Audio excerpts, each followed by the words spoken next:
Amy, thank you so much for being here today. Thank you, Lupe. Thank you for having me. I like to start every interview by asking guests, as a kid, what did you want to be when you grew up?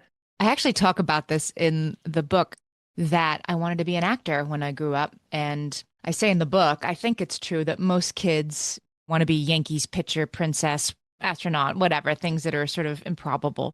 And that for most kids, it kind of goes away. But I'm not even really sure why. But ever since I was old enough to decide what I wanted to be an actor. And I did do that. I'm not really still doing it now, but I was. I was on Broadway, I was on television shows, I had a whole career as an actor before I morphed into being more of a writer. Now I'm kind of a writer who performs. I used to be a performer who wrote, but I think they both really, really inform each other for sure. Mm. Tell us about the path to get to be a writer today. And was it a straight path? You have that actor piece. Did you always know that writing was going to be in your journey? It was sort of very much put in my path by my high school drama teacher. Everybody has Mm. that one teacher that really shaped Hmm. them. So mine was Eleanor Langan. She was my high school drama teacher, and she was also the speech and debate coach. And Mm. so we did speech and debate. And yes, I fancied myself a great actress, but she decided she assigned people to events. So I did an event in speech and debate in high school that was called Original Oratory, which was when you wrote a speech, an original speech, and you would deliver it in a very highly polished way. It could be either persuasive or informative. And I didn't want to do that. I wanted to be doing the excerpts from the plays and summoning emotion. And instead, I was doing this category where I very often lost to boys. It was the 80s. I had to wear a power suit and it didn't work. And I was lost to the same kid usually. And I thought that I wasn't in the right category. I loved Mrs. Langan, but I thought she has me in the wrong category. I'm really an Mm. actress. But I'm so grateful looking back because it forced me to write my own material and to get really good about editing it and get ruthless about the sort of writing and the presentation, which I think has brought me everything that came, how to figure out an idea, how to be persuasive in how you wrote it, and then persuasive in how you spoke about it. It's certainly come back to what I'm doing today. But even when I was acting, when I first moved to New York, when I got out of college and pursuing it, it's a tough road. And I definitely got very many opportunities out of creating my own opportunities. I would write Mm. characters. I was just watching the Paul Rubens Pee Wee Herman as himself. I think it's called Pee Wee as himself on HBO Max, which I recommend. It talks about how his influences as a child. He just knew this is what he wanted to do, and it was Mm. something that only he could do. And then he didn't think he was going to be a comedian. He thought he was going to be a conceptual artist like Andy Warhol or something. Ah. And yet he brought that sensibility to comedy. And you could see how this was a departure from everything he had prepared for. In a way, everything he had prepared for was very much all about becoming this character that he could not have predicted when he was a kid. Well, tell me, Amy, what did you study in college? You I mentioned, yeah. studied English and theater, So all the way you've been doing both. doing both. Exactly. So, right. I felt like I needed to have something practical. I'm not sure how much English is, maybe, 5% more practical than theater studies. But I'm glad I did it, of course. And I certainly learned to write more in college and had to write my theater senior thesis was about I played Kate Keller in The Miracle Worker, Helen Keller's mother, and I did a deep dive into the women at that time, the Victorian woman, and how we think of Annie as the hero of The Miracle Worker, but really Helen's mother was too, because what she did was so far outside the bounds of what a white woman of privilege in that time would have been able to do or considered herself capable of doing, that she was kind of a warrior in her own way. And then for my English, I wrote about George Eliot's novels. So I've always been a little bit of a dork and I love to do research. And so that's kind of come full circle now that I Hmm. get to write. Tell us, Amy, how did you get to writing this book? Tell us about the journey to how did this book come about? I should tell the story of the first book because that led very directly to the second book. So the first book I wrote was called When Did I Get Like This? And it came out in 2010. And that book happened because I had a pretty successful acting career. Then I had two kids in 2 years, Mm. took time off, and that on ramp is always hard, no matter what career you're in. Wasn't working all of a sudden. Decided to write some material for myself to perform because I could do that. And I wrote about parenthood because that's what I was living every day. And that ended up being a solo show that I did in New York and then around the country for a while. And then out of that came a book deal. Mm. So that's how When Did I Get Like This came to be. Which is an And amazing title, by the oh, way. thanks. Because I wasn't like that. I like to think that I wasn't. The once I became a parent, I became like a cuckoo overthought everything, but I Mm. wasn't always like that. It was parenthood that turned me into that. And then I realized, well, it's kind of the pressure we put on parents. And then wanted to write a second book, and it wasn't coming easily for a lot of reasons. Started doing my podcast. Like, again, your life takes you these ways and you think it's taking you away from what you're supposed to be doing, but it's either taking you toward the new thing you're supposed to be doing, Mm. or will come Mm-hmm. back in the craziest way. So through my podcast, I got to meet Zibby Owens, who is the publisher of this book, Happy to Help. Mm. She had read the first book. I was Mm. introduced to Oh, her and she cool. said, I read that book. I really liked it. You should write a book for my new company. And I said, oh, thanks, thinking people say that. And she really meant it. Thankfully, I had been doing a lot of work on a couple ideas for a second book. So I had ideas prepared. So in other words, I was ready. When the luck hit, I was ready with some Mm. ideas. But really, the second book happened because there was a first book. And the first Well, book happened because of a play. tell us about the podcast. How did the podcast come about? Again, I feel like you open yourself up to opportunities. I had been doing, my second book wasn't going too well. I was in a creative partnership with somebody that I just felt like this isn't quite right. This is serving. I was making short films with somebody, and it wasn't that they weren't good. It's that I don't consider myself a filmmaker, and the short films we were making were very much serving this other person instead of me. Like I Mm. just was sort of the midwife for their ideas. And I thought, it's not that they're not good. It's that I don't want Sure. to create your stuff. I want to create my stuff. And so I thought, okay, Tom. So I kind of brought that partnership to an end and thought, okay, but I do like working with somebody. I can find writing alone very hard. I like a partner. I like bouncing ideas off somebody. But the next idea I'm going to have, it's going to be with a woman. It's somebody I really enjoy working with. And then it was really just a couple of days later that this old friend of Wow. mine, acquaintance really, Margaret Hmm. Abels, another sort of performer and content creator in the parenting space, reached out to me. It was 2016. Hmm. She said, would you ever think about trying a podcast together? And I just Hmm. thought, oh, this is what I've been waiting for. So I said, sure. And we Googled how to start a podcast and what kind of microphone to get. We just did it all ourselves, as most people do. I don't think we ever would have thought that 9 years later, we're still doing the podcast. We ended up starting a company together, that it's turned into our bread and butter, Hmm. and have gotten so much out of it. I did it just to see what it would be like, I think. I did Yeah. it because it sounded like it would be fun. And then it became a career. That's the best kind of luck, I think. Well, and then you have a beautiful voice for Oh, thanks. podcasting. And that's the acting training. So you think, what does that have to do Yeah. with, Yeah. well, because I have vocal training and I can do characters. And when it came time to do the audiobook, I think there's some authors they have to talk into doing the audiobook, not I've me. heard. That was my favorite part.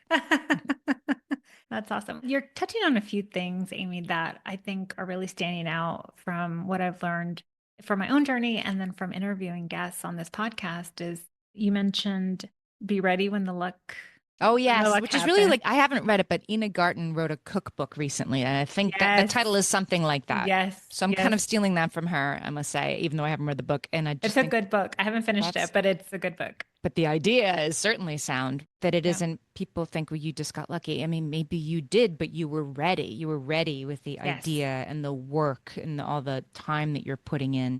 It can come back to life in the most surprising ways. Hmm.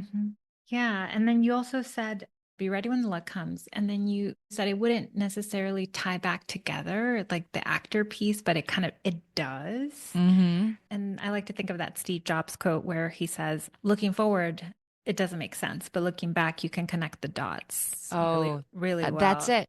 That's it. I haven't heard that before, but that's exactly what it is when you look back. Mm. Sure, right. A podcast is a perfect way to blend the things that I'm interested in, which are research.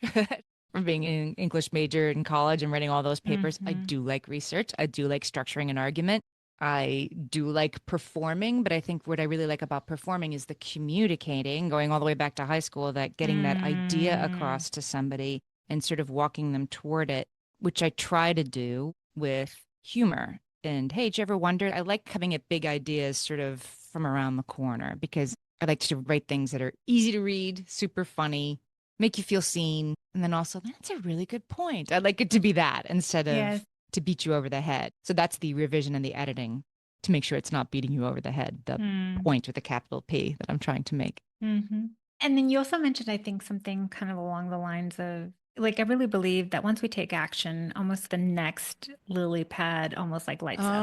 Oh, We make a jump. And then when we're following our dreams or what we really love, the whole path may not be illuminated, but we take an action and then maybe the next one comes up, right? And then lights up. And then we jump to the next one and that's then a the following really good one. point. So I see kind of that in your story too. Yes, I've been studying positive intelligence recently. Mm. PQ for short. You can find it on the internet. I'm following a specific program. Is it Shirzad? Shirzad, yes, I can't think of his last name. It's I can. excellent. Have you taken his inner critic assessment? No, Oh, yeah, I'll I send you the will. All link. right. Yeah, All it's right. really good. Yeah. Yeah. So anyway, I really recommend this program. I'm going through it. It's a whole, there's modules you watch online, and I'm working with the coach too as part of a small group. So anyway, that's just what this week's sort of work is right now. And I'm not a PQ coach. So I don't want to say I'm representing the idea exactly, but it's something about what needs doing next. And you find the next small step you Mm. can take. And if you find yourself sabotaging yourself, getting in the way because you're afraid it's not going to work, you come back to like, okay, what do I have to do now? Okay. And then I'm going to do just that next thing. And you're Mm. right. If you just, okay, I'm just going to open the document and just start typing Mhm. because I don't know how to fix this thing. It's terrible and it'll never be good and I don't know how to do it. Well, you just start doing one thing and then, as you said, the next lily pad lights up like, oh, this is the problem I need to solve. This is why the scene doesn't work. Great. Okay, now I have to figure out how to fix it, but I know why it's not working. And that's how work goes. And I guess life is like that too. Mm-hmm. I started this podcast, Amy, because I wanted people to feel like they could do work they love and then also get paid to do it. Right? Yeah. So that was important, right? To be able to do both. And it sounds like you've done that your entire life. Pretty much. Now, it's certainly speaking from a place of privilege that I never needed to. Once I had kids, once I was married and had kids, my spouse's job made it so I could dabble and figure these things Mm. out while also raising three kids. I had to very much stuff this in around the edges, but it wasn't like, oh no, the lights are going to be turned out Sure. unless I figure out how to Sure. make this podcast work in the next three Sure. weeks. I never had that pressure. So I think Sure.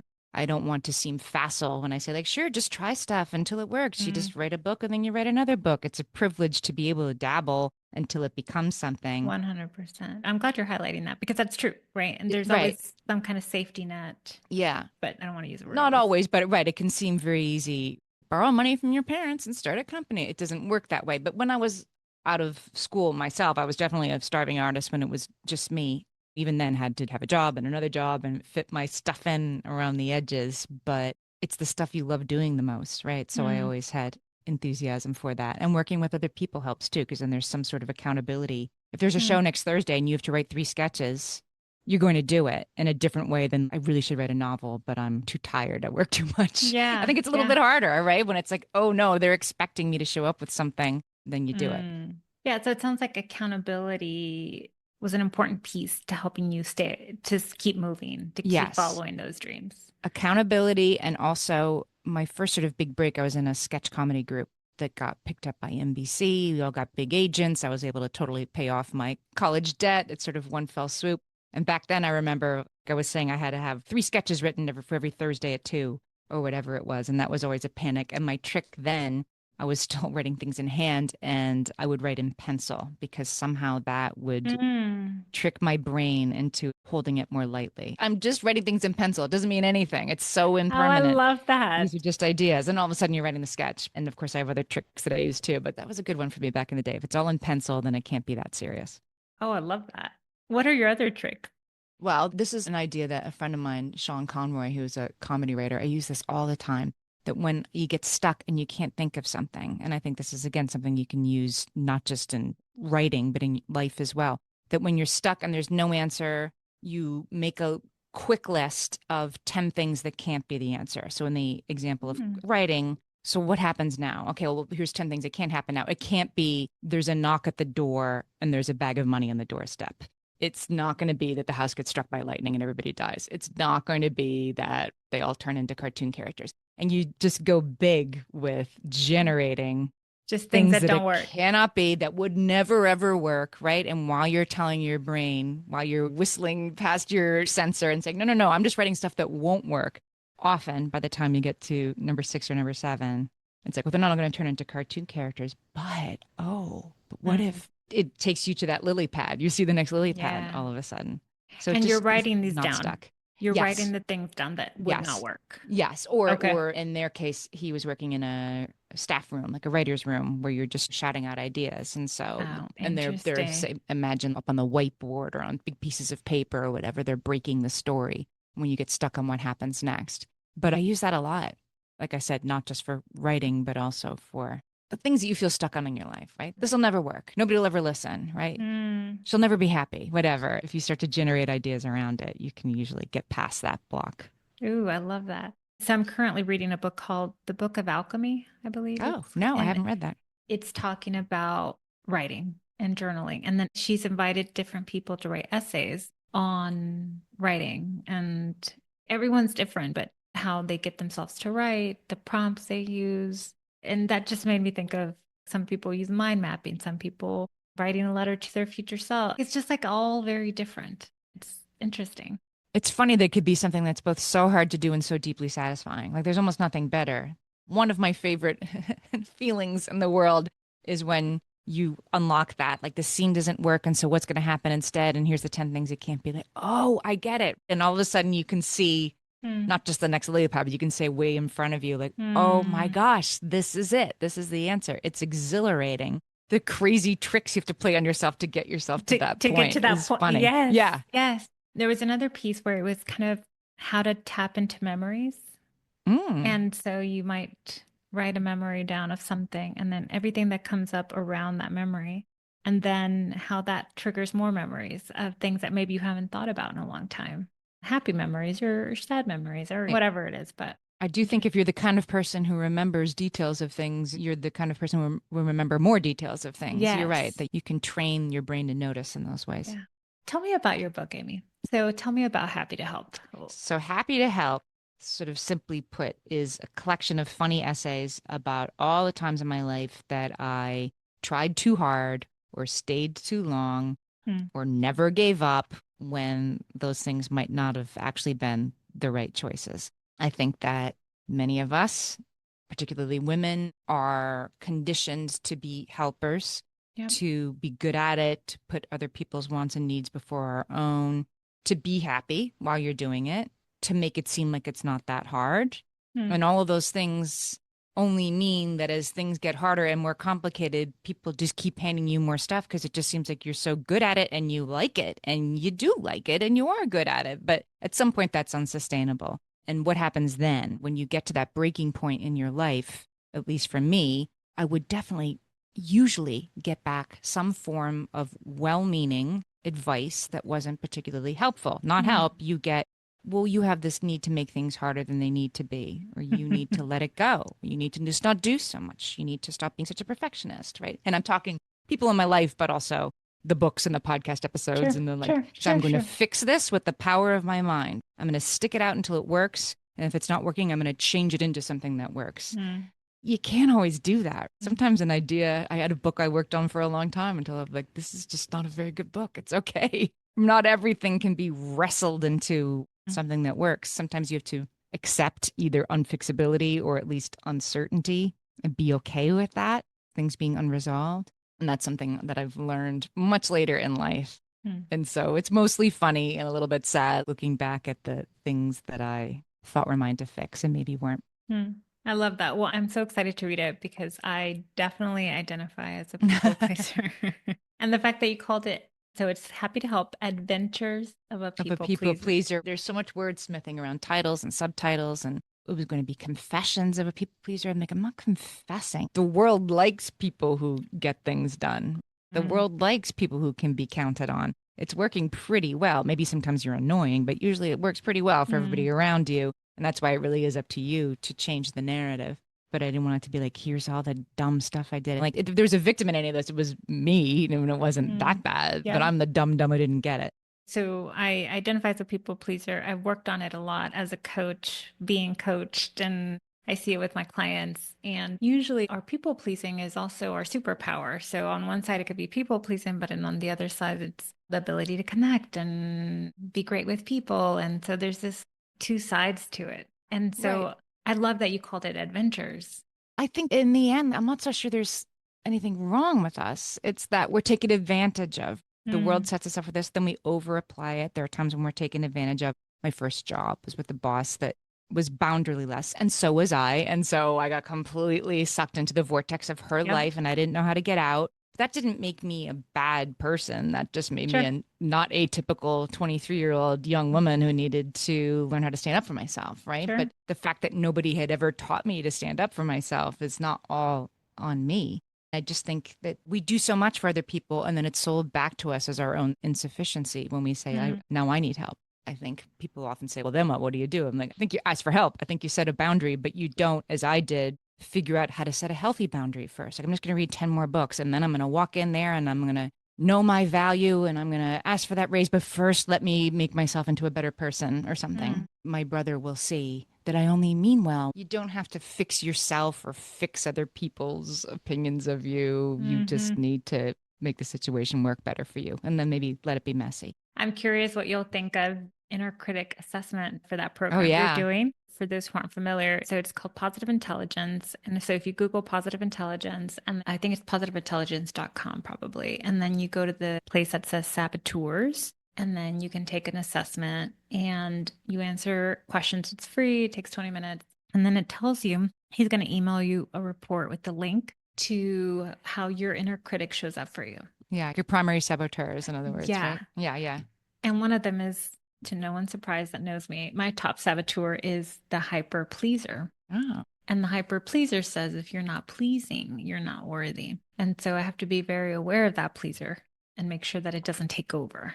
Yeah, Um, mine's a little different. Mine is hyper rational. I just felt so deeply seen when I saw that. It's like, yes, I'm going to work harder and try harder. It was definitely a slightly different motivation from I hope nobody's mad at me. It was more like I can mm, do it. This misapprehension oh, that interesting. there's a way to Yes. wrestle things that don't work and change them into things that do work by being Mm, more rational. And so that's mm. my saboteur.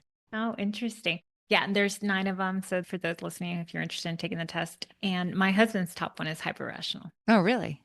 So it's interesting. And my least one is hyper rational. So I took this same thing with my podcast co-host, and it was funny because I mean, she and I are very, very opposite, which is why I think we have a good podcast. But it's so funny when you do like one of these tests, it just proves like we are just in the opposite making machine, as she yeah. says, And then we're completely different. opposites and we meet each other and then it Yeah. works. Yeah.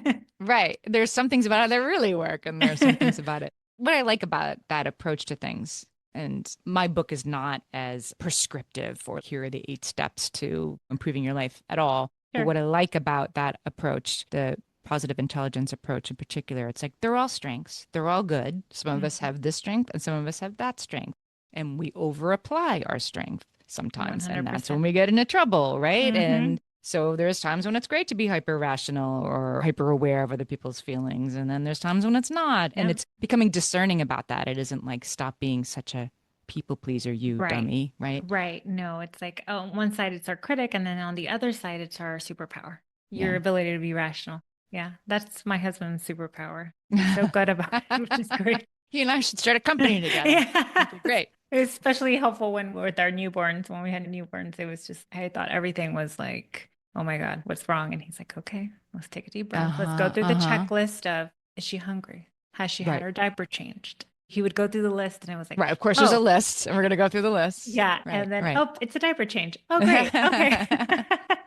So if someone's listening, Amy, and is struggling figuring out how to follow their own love, their own passion, their own dream, right? Whether that's acting, writing, whatever it is for that person, what would you want to say to There's a quote in The Artist's Way. Julia Cameron wrote this book, them? The Artist's Way, which is a book about creativity and opening up your creative practice, particularly if you're somebody who's blocked or stuck Mm, or you just don't have time. You wish you could paint, but that you used to do that. Now you've got 3 kids. If you're that person, it's a mm, great book. And she talks about like the pain of that being stuck, that if you're a mm, creative person, and she would probably would argue most people are creative, but that unexpressed creativity, it curdles. And so mm, you need to do it. And after the book came out, I really love communicating, right? So this whole part of doing podcast episodes and promoting the book and going around and talking to people, doing bookstore events. Some people would find that taxing. I found it extremely mm, rewarding and mm, supercharging. I loved it. But I was feeling like kind of cranky and kind of irritable, mm, and it was kind of increasing. And I realized what it was. It was that I hadn't written more than just say like podcast show notes or something. I hadn't created anything in months other than in support of the book launch. And that I needed to go back to dabbling. I needed to sort of pick up the paintbrush. And I don't paint, but I needed to approach writing with that sort of like, what would it look like if I did this and I mixed these colors mm, together? If I could bring that approach. And I've been thinking about that a lot recently mm, because it is something that is just so easy to push to the side in our busy lives, the thing we really want to be doing. We'll get to it once the kids are in school, once this, once that, once you get Even tenure, while whatever it is. pursuing your dream. So you're doing Right. this dream, You're but then doing it. Right. but then you Right. still needed this other piece of it. Yeah. Yeah. Yeah. Yeah. And doing so, finding the room for it and letting it be okay that you wrote for 10 minutes and not you wrote for 3 hours with the perfect candle and the perfect, beautiful room. You just did it. In the car pickup line. Look, I think your creativity deserves dedicated time. It shouldn't only be stuffed into the creases. But if all you have are those moments in the creases, then just do it then. I wrote the Mm, play that I did. It was called Motherload before it turned into this book. When did I get like this? And I wrote it. I had a babysitter 3 hours a week. And that's what I would do. I would go to the mm, Starbucks and I'd sit down and I guess I could do a part about this and a part about that. And there was mm, something about that. There was something about that. That was all the time I had and I was mm, paying somebody, again, the accountability, like I'm paying somebody to take the kids to the playground so I can be here. I'm mm. going to do this. That made it come out. And so I just think that there's just joy. I feel good on days that I've written, just like other people feel good on days that they went for a long run. Or so I hear. I'm not somebody who goes for long I wouldn't runs. know about that, but Yeah, yeah. You go because it makes you feel good. Even if you don't want to do it, you feel amazing afterwards. And that's mm, exactly how I feel when I'm going to write afterwards, especially if it was a good day. But even if it wasn't, it just feels like, mm, well, I showed up. I did Uh, something for myself. yeah, I did something for myself. And it's just honoring that part of yourself. So I think it's start little, find it, be accountable, get a Mm, writer's group or get a partner or sign up for an improv class or a painting class or just somewhere where you have to go mm. because you told somebody you'd be there or you paid $25 a week or whatever it is. And it just gets you out of the starting blocks. Oh, I love that. That's going to resonate with a lot of people. Oh, good, good. Hmm. Thank you. And I don't know what the right word is. You tell me. Is it a metaphor or analogy? What you just said about taking out the paintbrush.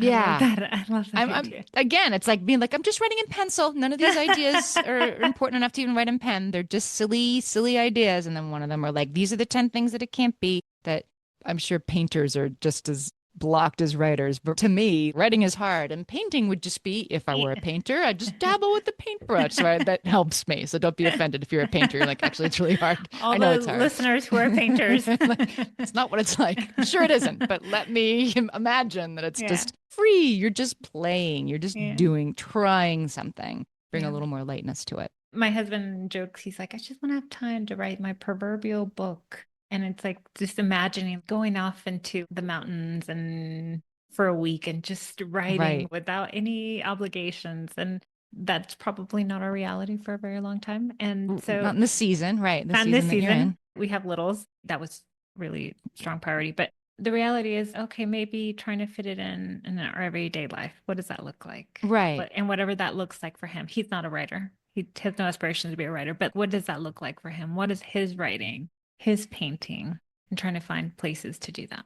I heard from somebody else recently that I thought was really useful that she has started doing more puzzles at night. She said, instead of just looking at my phone or watching TV and looking at my phone, she As one said, does. yeah.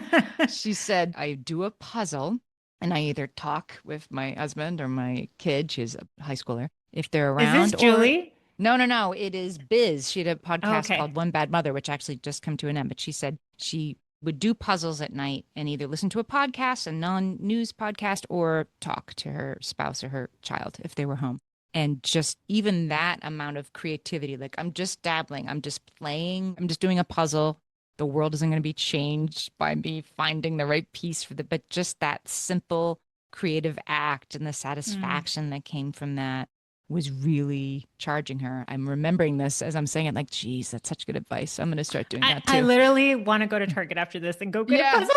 Isn't that a good? Like, that sounds lovely. Like, I love puzzles and I never do puzzles. It's the same kind of thing. So get a puzzle out. Start there. Yeah, I don't think we even have any puzzles in the house, so I think I'm gonna go buy one and how lovely that would be. Another Zibby author, Julie, talked Yeah, about Julie. how she started doing puzzles. She's been on the podcast and Oh, how that really? was like where she started. It was just like almost meditative for her Yeah. to just put together a puzzle. And that Yeah. was like self-care for her. Or paint So, by numbers. My podcast co-host Margaret does detailed for grown-ups, paint by numbers. Loves it. I mean, she doesn't do it every night, but she yeah. talks about it a lot, which makes you realize, like, wow, it really does. These are treats for ourselves. What are we doing? Yeah, Why aren't we doing this yeah. stuff all the time? I think there's a part of us that craves that, or like even walking without music and just like Yeah. the thoughts that come to us when we walk. That's a great time for, I mean, I love listening to podcasts. I'm a podcast power listener, but that's the perfect time for the ending of this essay. There is none. The book will never happen. It's terrible, right? That's a good time to Yes, go for a walk with no yes, music. yeah, And then 25 minutes in, it'll just boom, it'll fall from the sky and yes, hit you. It's yes, this. This is the yes. answer. Julia Cameron has a book called The Walking Path, Oh, and she talks about that. I'm sure Going I'm and gonna get just that one too. listening. Yeah. Thank you so much for being here. Where can people find your book? Tell us, where Uh, can people follow you? Tell us all all the the things. stuff. So amywilson.com, AMY, has links to buy Happy to Help, but you can buy Happy to Help on Bookshop, on Amazon. Ask for it at your local indie. It's on Libby, if people like the Libby app. And amywilson.com has links to my other writing and events when I do them. And my podcast is called What Fresh Hell. You can find that on amywilson.com too, or wherever you're listening to this podcast right now. Type in What Fresh Hell, comes up. It's a parenting podcast, but we've been doing it for 9 years and our kids are big. So now it's more moving into women's lives and creativity and Mm. fulfillment and psychology and whatever we want to talk about, whatever we're dealing with is what we talk about. I'm really proud of it. I can't wait to listen. I could listen to your voice all day. Oh, thank you. So I hope listeners will check it out. So thank you Thank so much you. for being here. Thanks. Thanks for having me. All right, Amy. Thank you so much. Oh, This was yeah. so fun.